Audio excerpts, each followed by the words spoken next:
ज़मीन की खातिर एक शख्स को बड़ी बेरहमी से कत्ल कर दिया गया। लालच को हम कुछ इस तरह डिफ़ाइन करते हैं कि जब हम किसी ख्वाहिश को हद से ज़्यादा महसूस करते हैं, कंट्रोल से बाहर महसूस करते हैं और उसके लिए कुछ भी करना चाहते हैं, तो हम फिर उसको लालच कहते हैं। ये लालच जो है ये पैसे के लिए भी हो सकता है, ये जायदाद के लिए भी हो सकता है, ये खाने के लिए हो सकता है, कपड़ों के लिए हो सकता है, किसी भी चीज़ के लिए हो सकता है। लेकिन लालच जो होता है ये हमेशा हमें गलत रवैयों की तरफ लेकर जाता है। यानी जब एक चीज़ की ख्वाहिश है तो हम पॉजिटिव रहेंगे, हम उसकी ख्वाहिश को पूरा करने की कोशिश करेंगे, लेकिन जब हम लालच में आ जाते हैं तो फिर हम नेगेटिव तरीके सोचना शुरू हो जाते हैं। यानी अगर कोई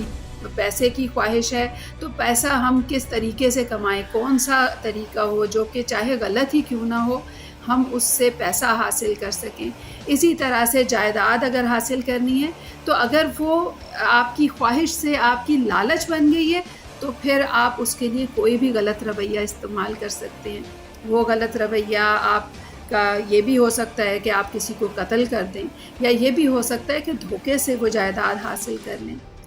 जब हम लालच में हद से बढ़ जाते हैं तो फिर हमारे अंदर उसके हवाले से स्ट्रेस और टेंशन और एंग्ज़ाइटी भी डेवलप होना शुरू हो जाती है। ये स्ट्रेस और एंग्ज़ाइटी जो है ये हमें और गलत रवैयों की तरफ लेकर जाती है, जिसमें हमारे अंदर गुस्सा बढ़ना शुरू हो जाता है। जब गुस्सा बढ़ता है तो कई दफ़ा हम जो सोच रहे होते हैं कि हम गलत तरीके से ये हासिल करें, तो उसमें हम गुस्से की हालत में बड़े इक़दामात भी कर लेते हैं, जैसे कि किसी को कत्ल कर देना या किसी को नुकसान पहुंचाना। तो ये सब रवैये जो हैं ये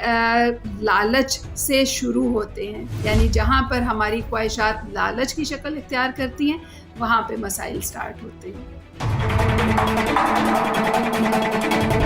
जब भी हम किसी शख्स में ऐसा रवैया देखते हैं जिससे हमें लगता है कि उसके अंदर लालच बहुत ज़्यादा है या वो गलत काम कर रहा है, तो ये बात समझने की ज़रूरत होती है कि उस शख्स के अंदर ये सारे रवैये जो हैं इनकी वजह उसके बचपन से रिलेट हो सकती है। इसलिए कि मोस्टली बचपन में अगर बच्चों को किसी भी हवाले से नेगलेक्ट किया जा रहा हो, जैसे कि उनको प्रॉपर तवज्जो नहीं दी जा रही, उनकी केयर नहीं की जा रही, उनको खाना प्रॉपर नहीं दिया जा रहा, उनको पैसे का इशू है या उनके हवाले से ये सोच है कि इनको किसी भी चीज़ की ज़रूरत नहीं है, कोई केयर की ज़रूरत नहीं है, वालिदैन इस तरह की सोच रखते हैं, या बच्चों के सामने जायदाद के इश्यूज़ को डिस्कस किया जा रहा होता है और उसमें ये बात कही जा रही होती है कि जी जायदाद सबसे अहम है, रिश्ते पीछे हैं। इस तरह के सारे रवैये जो हैं ना ये बचपन में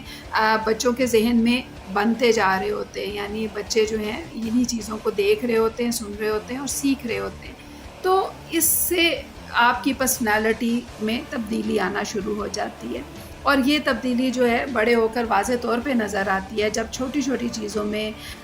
जब कोई शख्स बड़ा हो गया और वो छोटी छोटी चीज़ों में अपने हवाले से उसको ख्वाहिश उसकी जो है वो लालच की शक्ल इख्तियार करना शुरू होगी।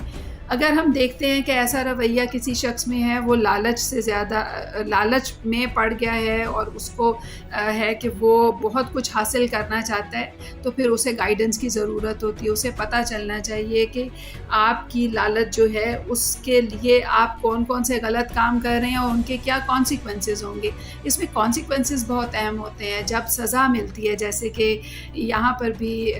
जो केस है इसमें भी अगर सज़ा मिल गई सबको और उससे उन्होंने सीख लिया कि और बाकी लोगों ने भी सीखा कि ये गलत अमल है कि जायदाद के लिए या किसी भी हवाले से हम किसी शख्स को मार दें या बहुत नुकसान पहुंचाएं, तो हम फिर उससे सीख कर अपने आप को बेहतर कर सकते हैं।